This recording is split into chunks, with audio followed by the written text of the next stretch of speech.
So exactly 2 weeks ago, I made a video titled "The Miami Heat Have a Tyler Herro Problem." And since then, he's been absolutely on fire. In the 7 games since I made that video, Tyler Herro is averaging 25 points per game on a ridiculous 58% field goal shooting and 49% from 3 on 5 attempts. Now, in that video, I kind of took a look at his statistical drop-off since being named an All-Star, and also we did a film analysis of his clutch game performances and kind of why the Heat were struggling at that point. So today, I figured it was only right to do a film analysis on what's been different over the last 2 weeks and why Tyler Herro has been so successful. But before we get into that, I want to address the Tyler Herro stans. Now, I certainly consider myself a Tyler Herro fan. I do like Tyler Herro, but I'm not a stan of anybody because stans tend to overlook information just to fit their narratives. So while I definitely appreciate the passion that Tyler Herro fans display, some of y'all, not all of y'all, but some of y'all look very lame in my comments. Like this guy, Newbie TV, who commented on my video from yesterday in which I was reacting to the Heat's win versus 76ers. And of course, I gave Tyler Herro a lot of praise in that video, but he decided to comment and say, "I thought the Heat had a Tyler Herro problem. The switch up is funny." Now, I know a large majority of you watching this video understand the following concept, but I am a reaction commentary channel. I react to the games. Some will be good, some will be bad. Either way, I will share my unbiased opinion and analysis on what I just saw. Not to mention that in my original Tyler Herro problem video, I spoke very highly of him throughout. I even said that he can be the second best scorer on a championship team, or maybe even the third best player. But the problem with stan culture is that they're kind of incapable of having actual basketball discussion, as evident by the fact that every other comment that Newbie TV has ever left on my channel has been begging me to push blame on Jimmy and Bam because that better fits his narratives and pushes some of the criticism away from his beloved Tyler Herro. And it says his channel was made 10 years ago, so I'm fairly confident that it's a grown woman or man that is acting like this. And don't take this as me responding to a hate comment. I mean, certainly nothing hateful was even said here.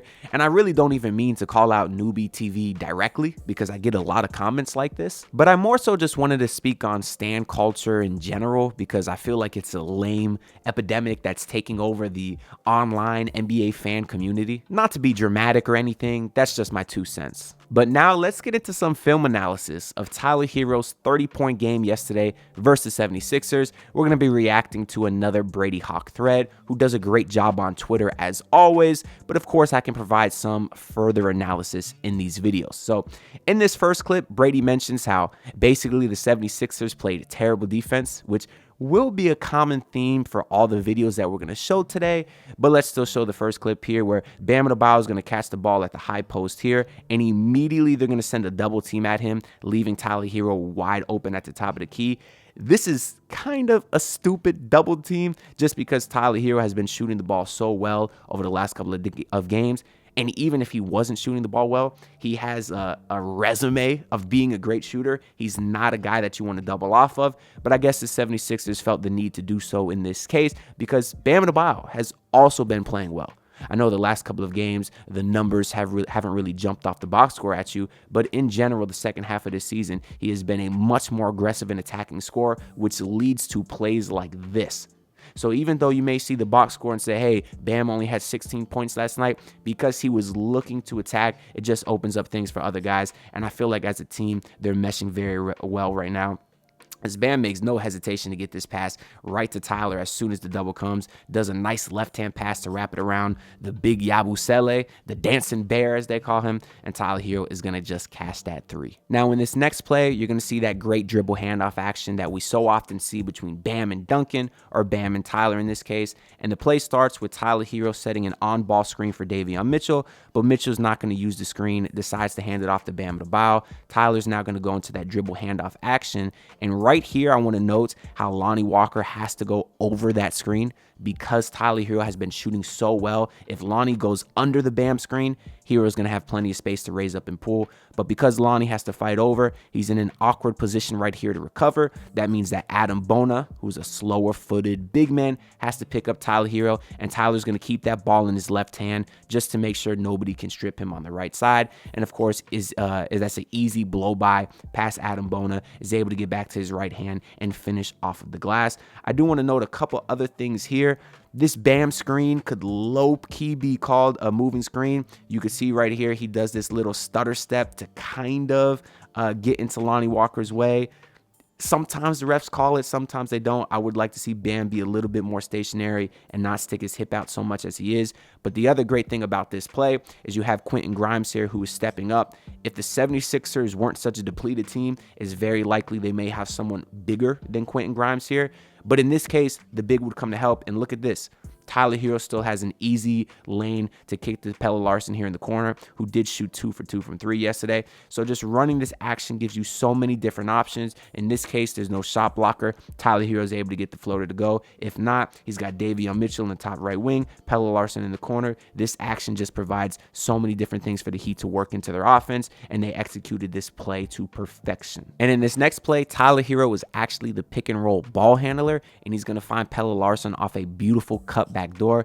You could see Bam set the screen up top here. There's not actually any contact on the screen here. Also, Bam's base is kind of wide. Another thing that refs sometimes call is a moving screen. But because, and usually when you set a screen, you want contact on the screen to give Tyler Herro more space. But because Bam actually slips the screen a little bit early, he's going to have a wide open roll to the rim right here. But Tyler Herro is not playing checkers. He's playing chess. So what Herro's going to do is the up ball fake right here, as if he's going to throw the roll pass to Bam Adebayo here. He's going to draw all this attention from all of the defense. All 5 defenders are looking at Tyler Herro. Yabusele is jumping so he could try to tip the pass going over the head to Bam Adebayo. So Pelle Larsson sees that. Look at Pelle Larsson already in motion to cut towards the rim because he sees that his defender is not looking at him. The best time to cut off ball as a player is when your defender is not looking at you. So Tyler's going to throw this fake up pass here to get the defense to bite. Pelle has a beautifully timed cut back door, and Tyler Herro just drops it off. And this is such an elite play, such a great visionary playmaker play by Tyler Herro that we're really starting to see him add to his game this season. Just a whole other dynamic now that he's becoming more of a facilitator as well.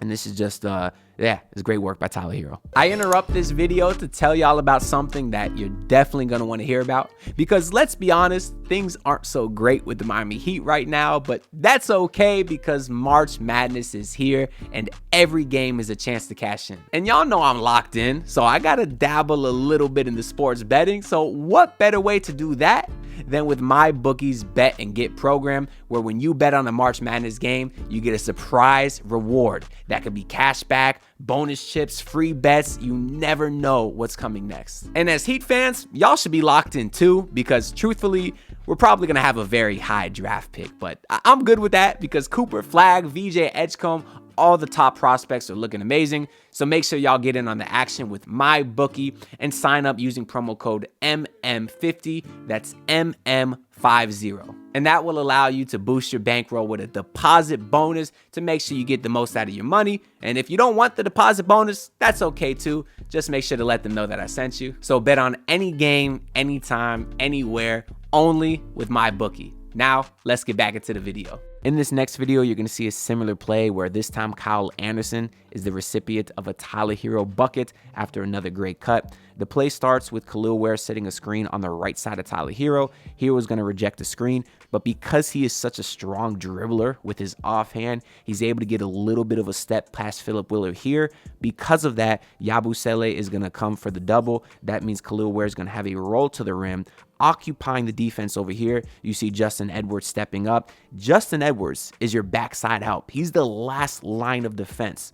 But because Khalil Ware is rolling, because Khalil Ware's man and Yabusele had to double Tyler Herro, that's going to leave this entire back line wide open. Tyler Herro sees that, and because Kyle Anderson is such a smart player, he does the perfectly timed cut, and Herro just drops off an absolute dime to him, and this will be one of the easiest baskets that Kyle Anderson ever has in his life. I think the one thing that I might want to note here is I actually would have liked if Tyler Herro didn't pick up his dribble right here. Your options do get a little bit more limited once you pick up the ball because obviously it's not live any longer. But either way, he still makes a great read here. And this is not an easy pass. Like, it may look easy because, okay, Kyle Anderson's wide open, but look at the angle in which Tyler Herro throws this. He has Philip Wheeler right up in his grill. His hand is basically covering Tyler Herro's face, and he does this one right arm whip around pass to a beautifully timed cut by Kyle Anderson. Yeah, just another great play. And in this next clip, we're going to see another great strong drive by Tyler Herro, who's been getting to the rim and free throw line a lot better. And it's because of moves like this. And I want to note, too, that in the last 7 games, Herro's only taking 5 threes per game, where for the rest of the season, he was taking over 9. And that's because he has put his head down and gotten a lot more aggressive with plays like this. We're going to see him come down the court. Khalil Ware is going to set a great screen on the right side in which he's providing actual contact, and that's going to provide Tyler Herro enough leverage to get around the corner. He sees the slower Yabusele on him, and instead of saying, you know what, let me try to dance with him a little bit, he immediately cuts through, splits what's kind of a double team here, but what he does on that rip-through move is he's able to draw the foul because Tyler Herro sees right here. He sees Yabusele's arm out because Yabusele is not quick enough laterally to keep up with Tyler Herro, so he has to use his hands. And Tyler Herro sees that and immediately does this rip-through move and maintains his balance to just flick the ball up and banks it in. And Tyler Herro was just in such a groove yesterday, as I guess he's been in the last 2 weeks. And sometimes when you're in a groove, you just hit circus shots like this that can't be explained. But yeah, I love the aggression here by Tyler Herro. Now, in yesterday's postgame video, we talked a lot about how Tyler Herro's been getting back to that floater game as a reason for his efficiency drastically increasing. And these next couple of clips are a great example of that. Note on the first one how far the defender sells out on the pump fake. I mean, he is in the circle at the top of the key and lands 6 feet behind the three-point line, which is just ridiculous. And that is bad defense because if y'all have been Heat fans for a while, you remember back when Tony Fiorentino was on the broadcast and he used to say, you got to run out with those short, choppy steps, Eric. As my guy Tony Fiorentino used to say. And that leads you to not completely blow past the guy this much on the defensive end. But also I want to credit Tyler Herro's pump fake here because his up fake is exactly his shooting form. A lot of times when guys pump fake, they'll kick their back leg out, and it just doesn't sell the shot fake as much as you would like. We do have an example of that later too. But because Herro gets such a great up fake here, he's able to swing it to Davion Mitchell, who does a great give and go to give it back to Tyler Herro, who now has all of the defense occupied by him.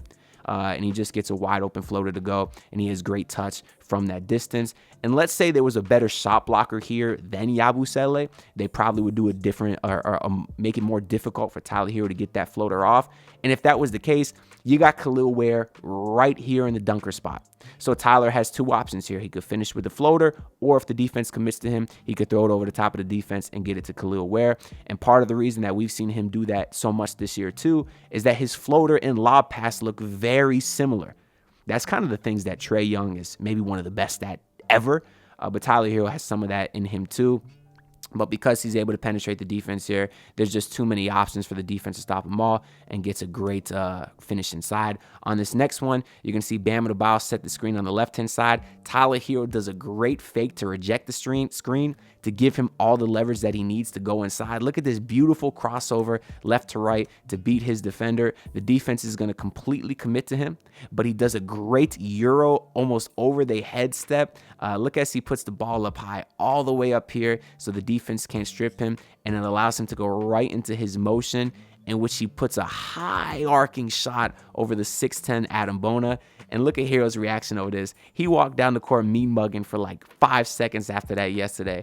But this is just incredible touch, and it's such a difficult shot by Tyler Herro. And in this last clip, you're going to see a few times where Tyler Herro really started to get cooking, and he really looked like the Herro we saw from the first half of the season where he was just on fire. I want to go back to the first clip here where you can see the beautiful pump fake once again. Look at his base on this shot fake here. This is exactly how he shoots. Now, the defense, again, shouldn't be jumping out this far. I don't know why the defender left his feet, because you should never close out that hard on a guy that's 30 feet from the hoop. But he does. That provides Tyler Herro the leverage to go into the step back here, in which he drops that defender to the ground. That man is on his knees. He is doing burpees. Tyler Herro made the guy do burpees. And not only did Tyler Herro do a great up fake here, but a great fake on the drive. Look, one, how low he gets to really sell this. And two, look how wide Tyler Herro's legs are here. That's insane.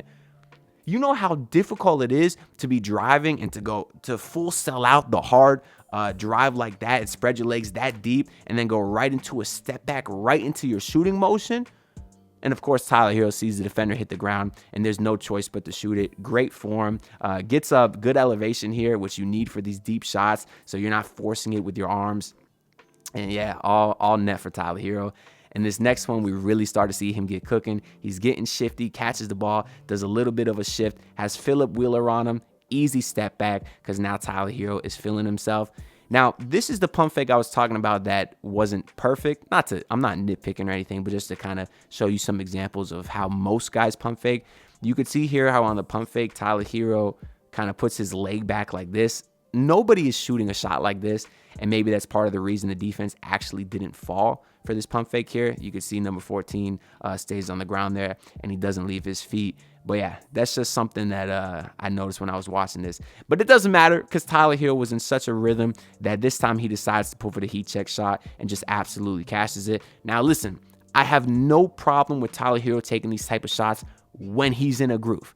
Something that I was explaining in that Tyler Herro is a problem video is that late in these games, he would take all of these heat check shots without being on a heat check. Tyler Herro is a phenomenal scorer and even a better shooter. We've seen him get into rhythm like this where he's like throwing a fish into an ocean. But you have to get in that groove first before you start taking those shots, before you start taking those transition threes. If you just missed 3 threes in a row, don't take a transition 3 late in a game. That's been my biggest gripe with Tyler Herro. But when you get in a rhythm, I have no problem with these shots at all. And Tyler Herro was just, it's so fun to see him get in his bag and really get to work like he did last night. But that's really all I got to say for this video. I know the 76ers aren't a great team. I know they play the Wizards tomorrow and they're not great, but you're supposed to take care of business versus the bad teams. And I am glad to see Tyler Herro doing that. And when he's clicking and Bam is clicking, and if you could ever get Wiggins back consistently and he continues to click like he did, maybe the Heat can beat the Cavaliers in the playoffs. I don't know. Heat in 5. Like, comment, subscribe. I'll see you on the next one. Peace out. Pull up in your city trying to get that dead face. Do it on my own. I don't need no dead weight. Had to kill him off. Yeah, I need that head space. You know this homegrown bitch don't offend me.